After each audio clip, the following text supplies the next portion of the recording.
እኔ ዘይት የሚባል ነገር በህይወቴ ዘመን አልወድም። የቃለ ህይወት ልጅ ነኝ። በጣም አገልጋይ ነኝ።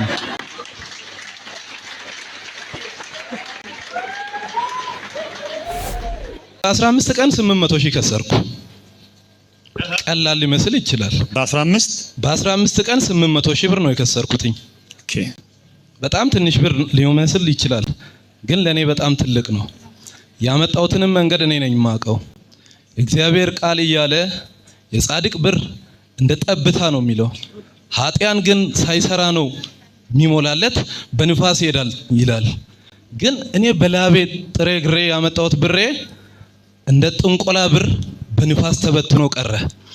አለቀስኩ። እግዚአብሔር ፊት ብዙ አነባው።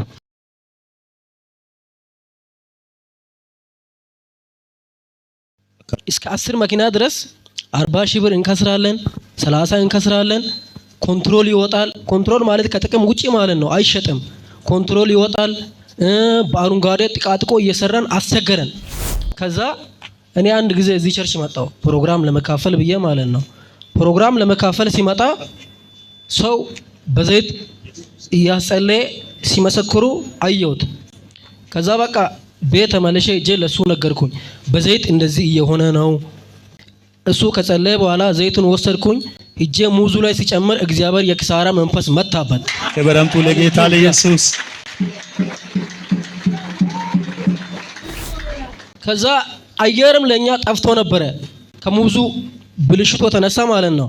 ሙዝ አረንጓዴ በአረንጓዴ ጥቃጥቆ ሲሰራ ማንም ሰው አይገዛም። ኮንትሮል ሲሆን ማንም ሰው አይገዛም፣ ያስከስራል። ከዛ በቃ አየር ሁላ ጠብቶ ነበረ። ከዛ መጣው ዘይቱን ወሰድኩኝ፣ ጨመርኩኝ። የሚገርም መልክ ሙዙ ሰጠ።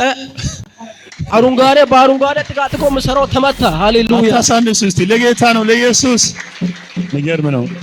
በዛ ቀን ቃል ገብቼ ነበርኩኝ። ትመሰክራለህ መጥተህ አለኝ። አዎ አለ። ጓደኛዬን ታመጣለህ ስል አዎ አልኩኝ። ከዛ ጓደኛዬንም ይዤ መጥቻለሁ። እሱ ያለው ነገር እንሰማለን። ምንድነው እስቲ አንተስ ምንድነው የምትለው ነገር እስቲ ተናገር። ምን ተደረገልኝ? ክብር ለእግዚአብሔር ይሁን። ለጌታ ክብር አምጡ ባካችሁ። ያደረገው ነገር በጣም የሚገርም ነው። ከአቅም በላይ የሚገርም ነው። እግዚአብሔር ብዙ ነገር አድርጎልኛል። ክብር አምጡ ለጌታ ለኢየሱስ። እንደዚህ ሳወራ ቀላል ሊመስል ይችላል። ያለፍኳቸው ተራራዎች፣ ያሳለፍኳቸው መከራዎች፣ ብዙ የእንባ ምሽቶችን አሳልፌያለሁ። ግን ክብር ለእግዚአብሔር ይሁን። አታሳንሱ ለጌታ ለኢየሱስ። ይገርማል። የተፈጠረው ምን መሰላችሁ? የዛሬ 3 ዓመት ሙዝ ልሰራ ሐዋሳ ገባለሁ። ከዛ በጣም ብዙ ኬዞች ስትራግሎች ይገጥሙኛል። ሙዝ ስሰራ በ15 ቀን 800 ሺህ ከሰርኩ። ቀላል ሊመስል ይችላል። በ15 ቀን 800 ሺህ ብር ነው የከሰርኩትኝ። ኦኬ በጣም ትንሽ ብር ሊመስል ይችላል፣ ግን ለኔ በጣም ትልቅ ነው።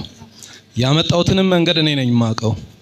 እግዚአብሔር ቃል እያለ የጻድቅ ብር እንደ ጠብታ ነው የሚለው፣ ኃጢያን ግን ሳይሰራ ነው የሚሞላለት በንፋስ ይሄዳል ይላል።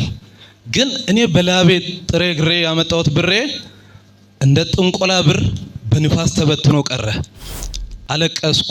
እግዚአብሔር ፊት ብዙ አነባው። እንደገና እግዚአብሔር ክብርና ሞገስ ሰጠኝና እንደገና ሐዋሳ ላይ አምጥቶ አሰራኝ። ሁለተኛም ስሰራ ምን አጋጠመኝ መሰላችሁ? በተደጋጋሚ ሙዝ ኮንትሮል የሚባለው ነገር በሙዝ እንደዚህ ካርታ አለ። ይሄ በስሎ ይሄ ጥሬ፣ ይሄ በስሎ ይሄ ጥሬ። ከድግምት የተነሳ ተመታ። እኔ ዘይት የሚባል ነገር በህይወቴ ዘመን አልወድም። የቃለ ህይወት ልጅ ነኝ። በጣም አገልጋይ ነኝ።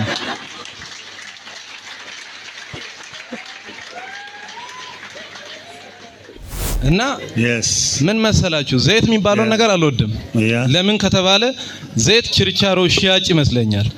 ለዛ ጓደኛዬ መጥቼ ይሆናል ስል እስኪ ከሆነ ላንተ እምነት አይሆንም አልኩ። ግን እግዚአብሔር በታምራት ከዛ በኋላ ወደ 10 ቢያጆ በጣም ብዙ ብር አተረፍኩ። ትርፍ የሚባለው ቃል አይገልጽም። ከዚህ በላይ ለኢየሱስ ነው። አታሳንሱ። እና በብዙ ነው ያተረፍኩት። በብዙ አገኘው። ምን መሰላችሁ? ከዛ በኋላ ሰይጣን መዋጋት የጀመረው የቱ ጋር ነው? ከዛ እቃ ከሚልክልኝ ሰው ጋር ነው። እንደገና ስትራግሎች ይገጥሙኛል። ከዛ የሚልክልኝ ወንድሜ ነው፣ የእናቴ አባቴ ልጅ ያለኝ አንድ እሱ ብቻ ነው። እኔና እሱ ብቻ ነበርን። ሰይጣን እሱ ላይ ሲገባ በጣም እንደገና ተፈታተነ። 3 እና 4 ሳምንት ስራው ቆመ። እንደገናም በእግዚአብሔር ፊት አለቀስኩ። ዘይት ነክቼ ማላውቀው እኔ ዘይት በእጄ ረጨው። እንደገናም አዲስ ሰው መጣ።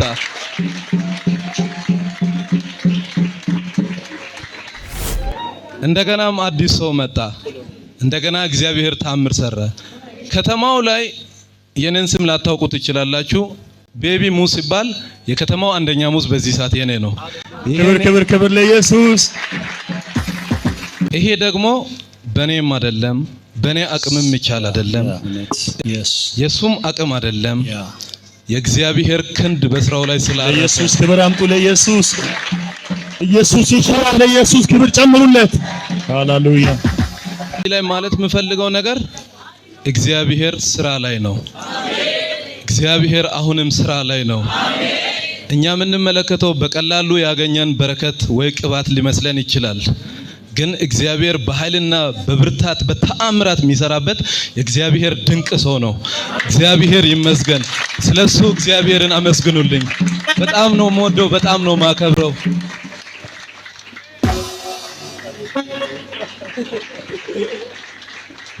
ሃሌሉያ አሜን። ክብር ለጌታ ይሁን። አሜን። አንድ ነገር መናገር እፈልጋለሁ። ኢየሱስ አንደኛ ነው። እኛ የምናመልከው አምላክ አንደኛ ነው። ሃሌሉያ። የእግዚአብሔር ሰው አሁንም ቃል አውጣ። የኛ ስራ ለቃል አውጣ። እንደገና አሁን በከተማው ሙዙ የእናንተ ነው የታወቀው። አሁንም እንዲበልጥ አሁንም አንደኛ። አዎ በቃ ቃል አውጣ። ሃሌሉያ። እኔ ቃል አወጣላችኋለሁ።